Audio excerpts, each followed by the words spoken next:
महोत्सव के माध्यम से हम उन महान हस्तियों को याद कर रहे हैं जिन्होंने देश की आज़ादी में अपना अहम योगदान दिया है। इसी कड़ी में आज पेश है स्वतंत्रता सेनानी पीवी नरसिम्हा राव की कहानी।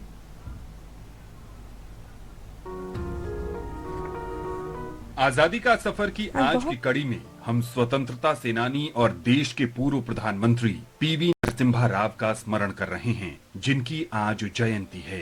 पीवी नरसिम्हा राव का जन्म 28 जून 1921 को हैदराबाद के करीमनगर में हुआ था। उन्हें भारत में आर्थिक सुधारों का जनक कहा जाता है। पीवी नरसिम्हा राव की शिक्षा दीक्षा उस्मानिया विश्वविद्यालय हैदराबाद, बॉम्बे विश्वविद्यालय और नागपुर विश्वविद्यालय में हुई। उन्होंने हैदराबाद में 1930 के दशक के अंत में वंदे मातरम आंदोलन में भाग लिया। अपने दूर के रिश्ते के भाइयों सदाशिव राव, राजा नरेंद्र और देवुलापल्ली दामोदर राव के साथ उन्होंने एक तेलुगु साप्ताहिक काकतीय पत्रिका का संपादन किया। नरसिम्हा राव और सदाशिव राव दोनों ने इस पत्रिका के लिए जया विजया के उपनाम से लेख लिखे। स्वतंत्रता प्राप्ति के बाद नरसिम्हा राव राजनीति में आ गए और कई महत्वपूर्ण विभागों का कार्यभार संभाला। 1957 से 1977 तक उन्होंने आंध्र प्रदेश राज्य विधानसभा के निर्वाचित प्रतिनिधि के रूप में सेवा की। वे आंध्र प्रदेश सरकार में विभिन्न मंत्रालयों में मंत्री रहे। 1971 में नरसिम्हा राव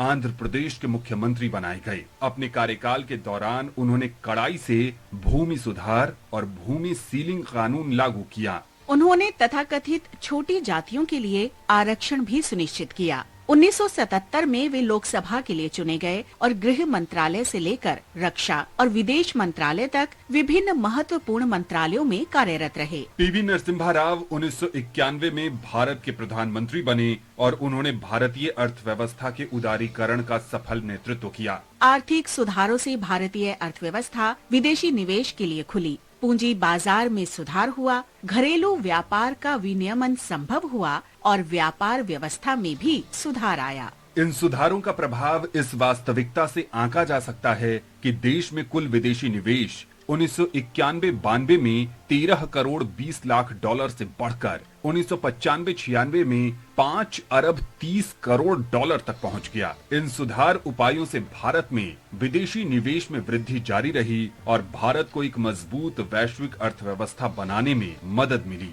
भारतीय दर्शन और संस्कृति, साहित्य और राजनीतिक लेखन, भाषा ज्ञान बढ़ाने और तेलुगु और हिंदी में कविताएं लिखने में पीवी नरसिम्हा राव की विशेष रुचि थी। वे 17 भाषाएं बोल सकते थे। 9 दिसंबर 2004 को पीवी नरसिम्हा राव को दिल का दौरा पड़ा और इसके 14 दिन बाद 83 वर्ष की आयु में उनकी मृत्यु हो गई।